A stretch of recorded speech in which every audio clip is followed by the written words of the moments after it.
Vamos. Boa noite.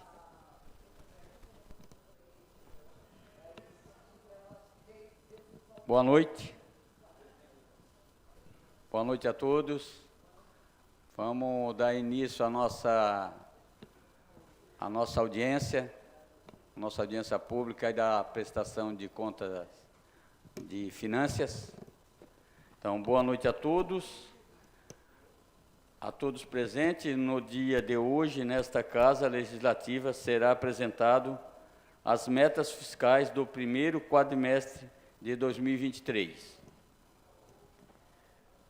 do município de Içara. Gostaria de convidar o consultor Jacimar para que use o espaço para apresentação de contas.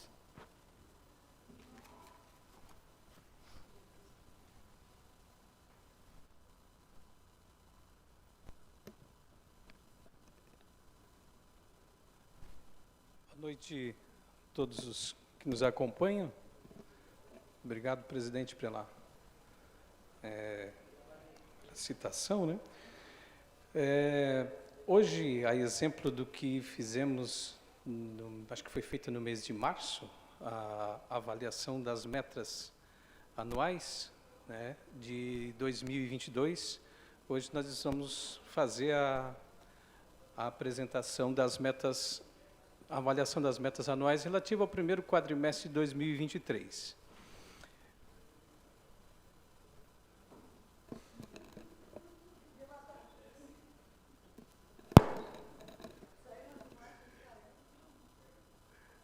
Tudo bem?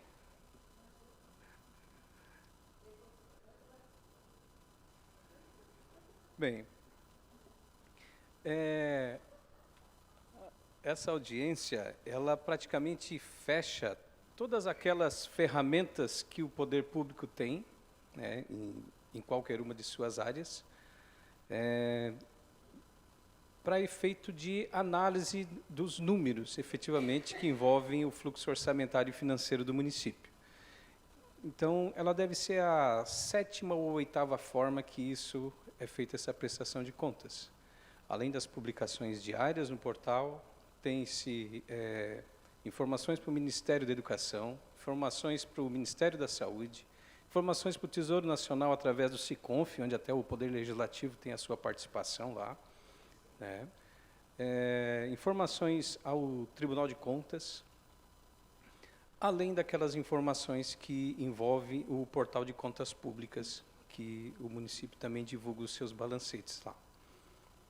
Então, é o fechamento. Nós vamos ver que as informações de hoje, ela, inclusive, ficou um pouquinho menor do que nós apresentamos na análise anual, né, em razão de que é só o primeiro quadrimestre, e, por vezes, vai ficar difícil da gente fazer uma comparação, porque os números são relacionados às metas do ano, mas a execução é só até o mês de abril, né? Acredito que a forma de questionamentos no final fica a critério, presidente. No final, então, após a apresentação, eu fico à disposição para os questionamentos. Vamos lá. Bom, a exemplo do que fizemos no mês de março, a base legal para efetivar essa audiência na Lei de Responsabilidade Fiscal, que trata como princípio maior que se demonstre e se verifique o equilíbrio das contas públicas, né? Então, no final de tudo, como é que ficou? Receitas e despesas, né? Então, é essa análise que a gente vai fazer aqui de uma forma bem sintética, digamos assim, né, para que possamos, ao final, ter essa avaliação.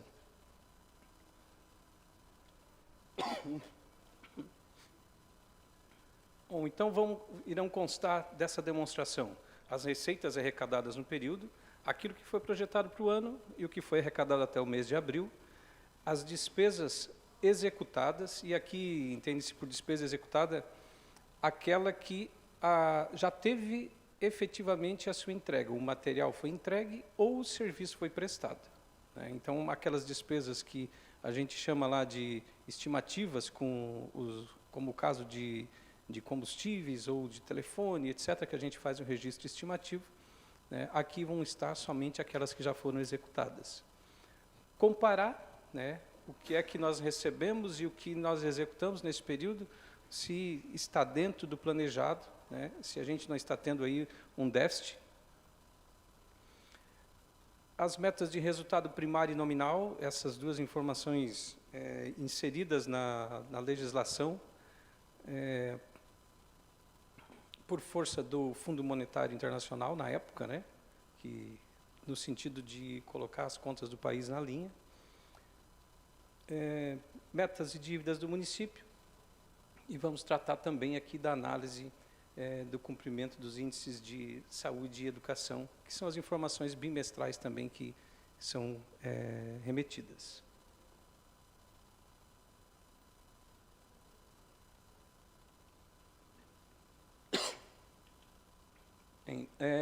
Diretamente a parte que envolve o balanço orçamentário, receitas e despesas estimadas e fixadas e aquelas que efetivamente foram executadas. De um total de 340 milhões previsto de arrecadar durante o exercício 2023, até o mês de abril, pouco mais de 100 milhões de reais. Aqui incluídos também os recursos que a gente chama de intra-orçamentários, ou seja, aqueles pagamentos que o município faz para o Isaraprev. Na parte de despesas, já temos a despesa atualizada, ou seja, cada vez que o município recebe um recurso novo, para ele fazer essa gestão do recurso dentro do orçamento, há necessidade de prover lá a sua suplementação, que por vezes até passa por essa casa solicitando essa alteração, que são as suplementações orçamentárias. O valor realizado de despesas, incluindo toda a despesa que envolve a folha de pagamento, encargos, os juros da dívida, que são os parcelamentos que o município tem, seja com o INSS ou de empréstimos, né, que são os encargos decorrentes dessas dívidas. As outras despesas correntes, que são aquelas que refletem a despesa com material de consumo ou até mesmo a despesa com serviços. Os investimentos que o município fez, a amortização da dívida, que refere-se ao pagamento do valor principal desses financiamentos, então, totalizando aqui 88 milhões de reais. Então, se a gente for colocar agora aplicando aquele princípio maior, que é da Lei de Responsabilidade Fiscal, o equilíbrio entre receitas e despesas, os valores recebidos até o final do mês de abril, totalizam mais de 100 milhões, e as despesas executadas até o mês de abril totalizam quase 89 milhões. Então, um superávit de 11 milhões e 700 durante esse período. Notem que aqui a gente não faz a análise da fonte de recursos que esse montante significa, né? Então, ele tem lá os mais diversos recursos, sejam eles recursos próprios, recursos, digamos, da área da educação, da área da saúde, assistência social e assim por diante, até mesmo do próprio Isaraprev.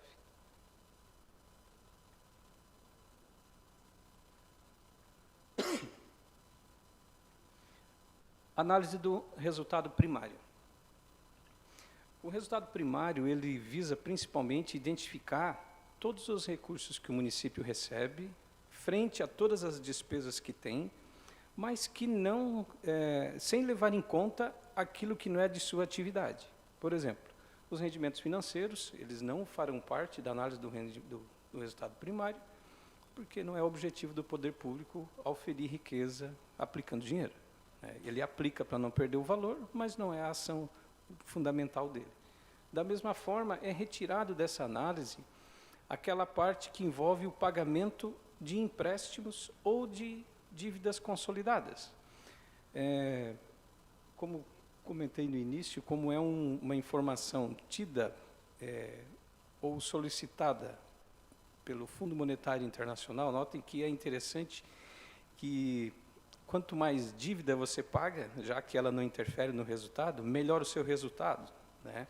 Então, ou seja, para quem quer emprestar dinheiro, ele vai olhar muito melhor para os nossos números, porque a gente deixa a parte da despesa de fora, só fica com a parte boa. Então, se a gente chegar a ter um resultado primário que seja negativo, começa a ficar preocupante, né? Significa que a gente não está conseguindo pagar as nossas dívidas.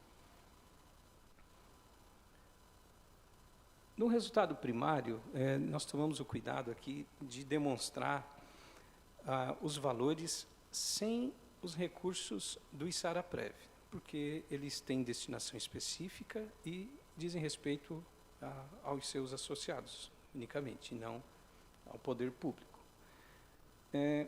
Como resultado primário, nós oferimos uma receita fiscal líquida, ou seja, tudo aquilo que nós recebemos, menos as aplicações financeiras e menos a operação de crédito, que recebemos R$1 milhão nesse período, 87,5 milhões. Essa é a nossa receita. Então, frente ao que nós recebemos lá, vocês lembram lá na primeira tela, nós tínhamos 100 milhões ao todo. Mas só aquilo que é para a atividade da prefeitura, do município como um todo, 87,5 milhões. Já na parte da despesa, retirados aqui aqueles pagamentos com juros e amortização da dívida, 74,1 milhões. Ou seja, tem um resultado primário com base no valor liquidado de um pouco mais de que 13 milhões. Nós devemos fazer a publicação do relatório de resultado primário no SICONF, e lá no resultado primário ele vai estar maior, porque lá ele está levando em consideração a despesa paga.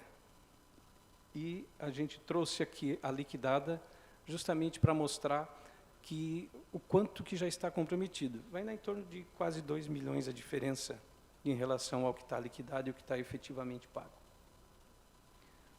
Então, é um dos resultados que coloca o município dentro da avaliação, acho que, se não me falha a memória, com nota B. Nós estávamos agora estamos na B, mas ainda assim positivados, digamos, para receber recursos. Temos essa capacidade ainda.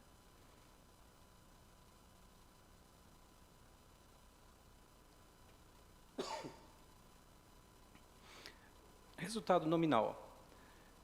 O resultado nominal, ele significa o quanto que a gente melhorou, nesse caso, no último quadrimestre, em relação à seguinte conta, né? Tudo que eu devia, menos tudo que eu tenho de dinheiro. A minha posição em dezembro de 2022, ainda me faltavam recursos na ordem de 62 milhões e 600, né? E essa dívida, aquela a longo prazo, nós temos dívida que ultrapassa em 2037, né? São os financiamentos que a gente tem. Perdão, lá na segunda coluna eu não fiz a correção. É ano de 2023, é o primeiro quadrimestre. A situação no final do primeiro quadrimestre, 57 milhões e 300. Ou seja, nós diminuímos a nossa dívida nesse período em 5 milhões e 200. Então, é um resultado nominal positivo em razão de que a gente conseguiu diminuir, né? Essa nossa capacidade de pagamento identificada lá no resultado primário, mas essa melhora que a gente tem aqui, é o que nos possibilita, se o município for se credenciar, receber novos recursos através de qualquer operação de crédito, que eles vão dizer o seguinte: não, aquele município ele pode receber porque ele tem capacidade de pagar, né? É uma das últimas análises que é feita quando se tem uma operação de crédito.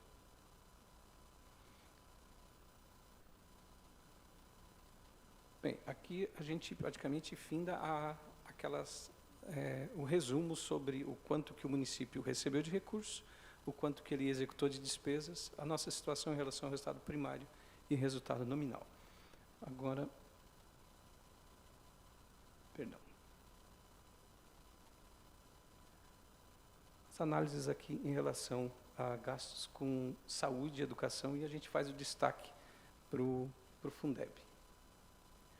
A parte da saúde já é de praxe, o município vem há bastante tempo fazendo a aplicação de recursos com mais de 20%, né? A legislação nos coloca 15% como obrigação, e nós estamos aí no primeiro quadrimestre com 21%.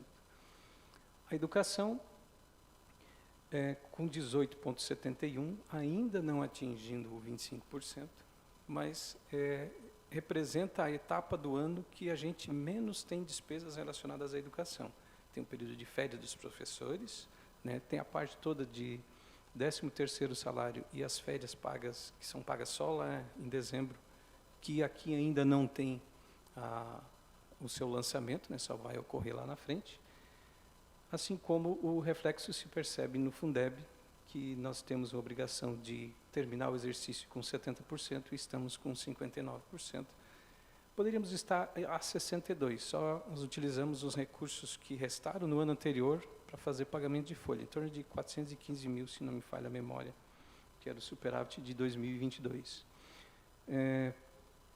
Deve estar, eu não sei se já foi encaminhado à casa, um projeto de lei sobre reajuste salarial, já para esse mês de maio. Já está, né? Então ele já vai ter a influência também direta sobre esses gastos. Bem, em resumo, bastante resumido, né? A gente comentou que seria de uma forma rápida. Eu sigo à disposição se tiver algum questionamento. Obrigado.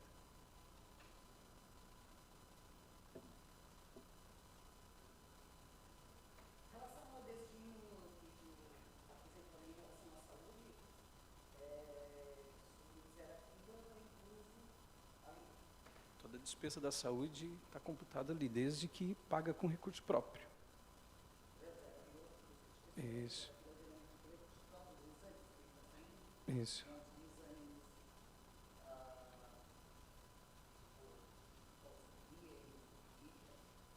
Isso, financiados com recurso próprio, eles entram no índice. Isso, pode ser que o município tenha acesso a, vamos dar um exemplo, alguma emenda, recurso federal ou estadual para média e alta complexidade, que é o caso, aí não entraria dentro desse índice. Né? Imagina.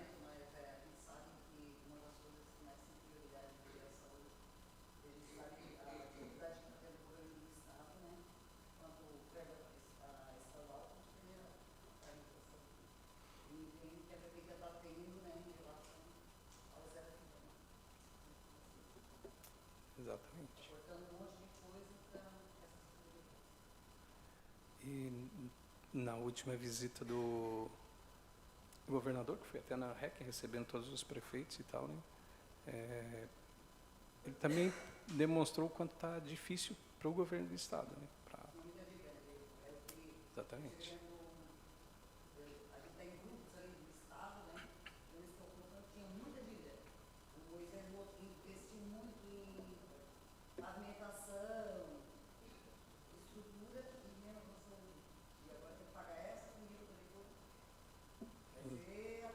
Lá vamos nós com o cobertor curto.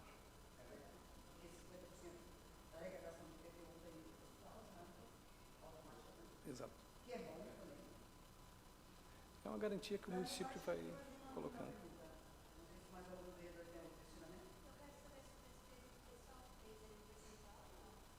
Não. Não, nós tivemos alteração no relatório da despesa com pessoal, que a STN lançou a 13ª versão, e nós estamos adequando em razão do agente comunitário de saúde, que a receita do agente comunitário de saúde não faz mais parte da receita com corrente líquida para efeito de pessoal, assim como a despesa. E aí, então, está sendo feita a adequação tanto no software quanto para a gente fazer a publicação. Aí, nós vamos ver ainda se vamos tentar fazer essa correção para os meses anteriores ou vai ser feito só daqui em diante. Vamos ver o que o Estado vai tomar para a gente fazer a publicação.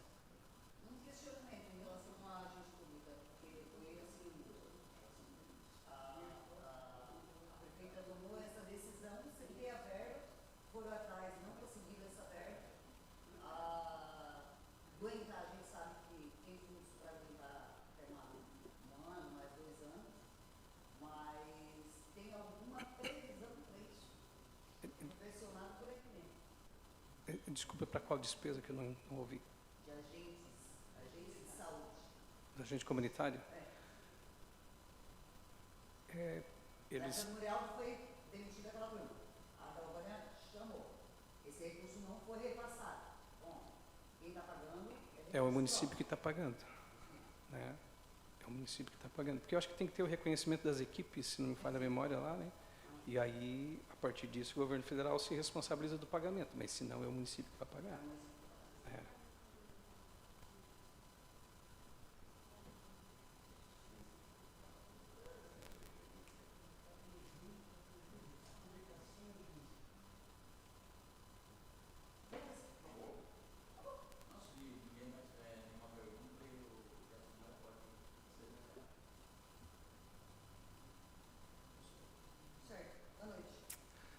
Bom, agradeço a todos, em nome do governo do município.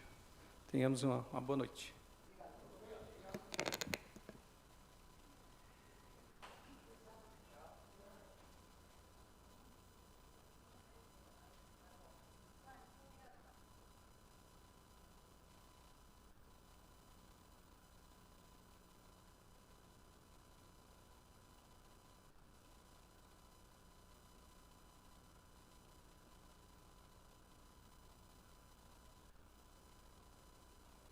Deixa eu encerrar aí.